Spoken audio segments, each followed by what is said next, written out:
ФСБ пытается получить доступ к умным колонкам Алиса от Яндекса. Соловьев зарабатывает десятки миллионов, а это только часть его доходов. Путинский дирижер Гергиев утвердил список правильных песен для школ.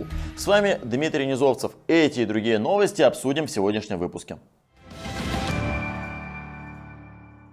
На парковке аэропорта Шереметьево устроили облаву на мужчин призывного возраста. По словам очевидцев, там работают сотрудники Следственного комитета вместе с военной автоинспекцией. Машины останавливают, у всех проверяют документы, из-за этого образовалась пробка. Шереметьево, стоянка, Следственный комитет, все ходят, проверяют на причастность, вон пробку какую создали, люди бегут, этих ловят. Кто, служил, не служил. И на выезде стоят тоже. Не выпускают, проверяют всех. Кто не служил, сюда не суйтесь. Некоторые пытаются убежать, кого-то ловят прямо на месте, говорят, что проверяют, служил человек или нет. И на выездах тоже дежурят, никого не пропускают, не выпускают просто так. ФСБ потребовала от Яндекса тем временем доступ к серверам с данными умной колонки Алиса. Но компания внезапно это не сделала и получила штраф аж в 10 тысяч рублей. Скорее всего, силовики рано или поздно все же добьются своего. И если это произойдет, ФСБ сможет видеть почти все от поисковых запросов людей до их распорядка дня. По колонке можно понять, когда человек приходит домой, какие устройства он включает, что спрашивает у ассистента, если включены камеры и датчики, даже может получать видео и звуки из квартиры. Теоретически возможно и прямая прослушка. Аппетиты у ФСБ, как вы понимаете, растут. Одного мессенджера Макс им кажется мало. И Яндекс и без того имеет, мягко говоря, в последние годы сомнительную репутацию. А после прямого подключения ФСБ к Алисе от имиджа компании вообще ничего не останется. Да и к тому же для Яндекса это банально дорого. Придется вложить огромные ресурсы в серверы и обработку терабайтов информации. Тем временем в Пензе жителям через систему оповещения о чрезвычайных ситуациях внезапно начали крутить рекламу мессенджера Макс. В сообщении говорили про бесплатные звонки в высоком качестве и удобное и безопасное общение. Про встроенную функцию доступа для товарища майора, впрочем, умолчали. Макс – российский мессенджер для миллионов людей по всей стране. Звоните бесплатно в высоком качестве.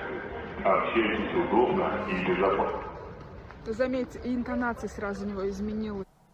Обычно через эту систему вещают про другое, например, чтобы не трогали упавшие беспилотники или что в школах нельзя собирать деньги с родителей. В мэрии заявили, что реклама Макса произошла несанкционированно, сейчас идет проверка, но правда тут же добавили, что девушка, которая пожаловалась на инцидент, наверняка последовательница иноагентов.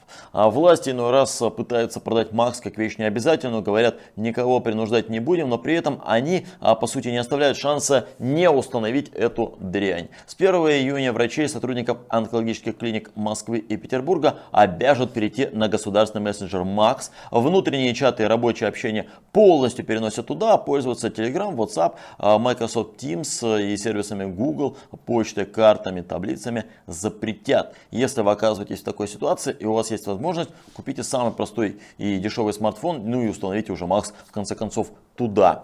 Пусть отстанут.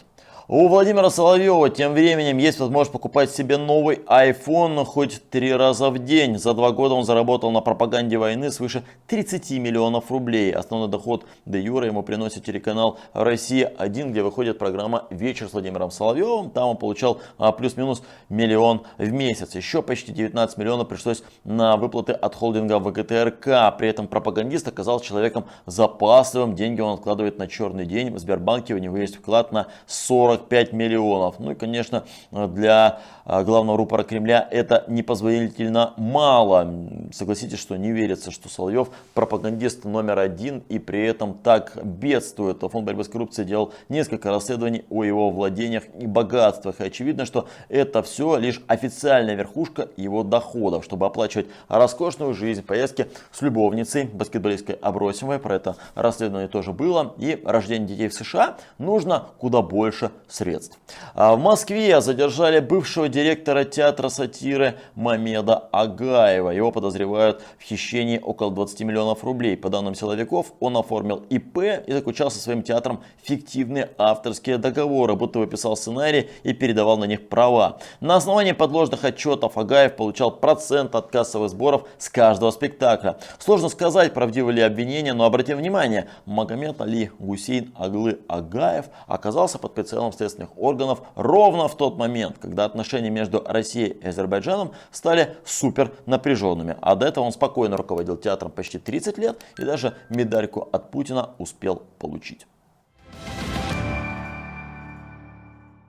Минпросвещение составило список из 37 правильных песен, которые рекомендуются в школах для воспитания патриотизма. В подборку попали композиции Газманова, Майданова, Трофимова и, конечно же, Дронова, а он же Шаман, куда без него. Пока, правда, речь идет не о песне «Я русский», но какие наши годы. Отбором репертуара среди прочих занимался друг и кошелек Путина Валерий Гергиев. При этом формально каждая школа может сама решать, что включать, но в некоторых учебных заведениях уже привычные школьные звонки заменили на военные и патриотические мелодии. Служба исполнения наказания разрабатывает новый кодекс этики. Сотрудников этой печально известная структура хотят обязать защищать и укреплять традиционные духовно-нравственные ценности, а также сохранять культуру и историческую память. Также от них ожидают гуманизм, милосердие, справедливость и взаимопомощь. Правда, непонятно, как это будет сочетаться с многочисленными пытками и унижениями заключенных, которые происходят буквально каждый день в местах лишения свободы. За нарушение кодекса предусмотрено моральное осуждение и разбор поведения на комиссии, а соблюдение правил планируют учитывать при аттестации повышения и назначение дисциплинарных взысканий. В Киеве продолжается спасательная операция после крупной воздушной атаки, прошедшей этим утром. Спасательные службы разбирают завалы зданий, под которыми находят новые жертвы. Количество погибших в результате ночного удара по украинской столице возросло до 18 человек, среди них 4 детей. Удивительную историю дезертира из российской армии рассказал издание «Верстка». Владимир Бернгард был мобилизован в 2022 году. На фронте он завел телеграм-канал с критикой Путина и войны. За это его избили и посадили в яму. После инцидента Владимир сбежал из армии и скрылся в лесу. Для этого он купил мотоцикл и палатки. Еще до войны дезертир закопал несколько схронов с едой на всякий случай, и они ему очень пригодились. Теперь Бернгард планирует бежать из России, потому что воевать за Путина у него, как вы видите, никакого желания нет. В Краснодарском крае глава Приморско-Ахтарского района единорос Максим Бондаренко подал в суд на 80-летнюю жительницу Маргариту Белых из-за ее комментариев во ВКонтакте. Поводом стали 3 сообщения пенсионерки в одном из местных пабликов в феврале 2024 года. Женщина писала, что Белых врет как дышит, а еще верит в свое вранье, это опасный симптом. А также она сравнивала ситуацию с Кущевкой и спросила, когда начнется чистка в рядах. Бондаренко обиделся на женщину и обратился в суд. Там высказывания признали недостоверными, порочащими честь и достоинство главы района. С пенсионерки взыскали 1000 рублей компенсации морального вреда. Не меньшей глупостью отличилась депутат-единорос в Курске. Ольга Германова предложила штрафовать магазины за вывески с английскими словами. В том числе она предлагает наказывать за использование слов вроде open и sale вместо русских. Смотрю, как было open вместо открыто или закрыто, сали вместо там скидки и так далее. Так и есть. И захожу, говорю, а вы закон не слышали, что какой закон принят? По словам депутата, многие до сих пор игнорируют закон о защите русского языка и замечают проблемы только после разговоров о штрафах. Для борьбы с этим Германова предложила составлять списки нарушителей и активнее обсуждать проблему в школах. В июне этого года Госдума уже приняла закон, который обязывает бизнес использовать только русский язык на вывесках и указателях. Он вступит в силу в марте следующего года. Очередное саморазоблачение от Александра Лукашенко. Он рассказал, что не хотел бы управлять авторитарно, но пока по-другому не получается. Такие правдивые слова прозвучали на совещании по уборке картофеля. Но согласитесь, относятся они не только к уборочной кампании. Также Лукашенко напомнил, как Путин просил у него достояние белорусских полей. И я уже говорил, когда я дарю кому-то это шутки Путина началось. Сказал, что тебе подарить? Он говорит, картошки.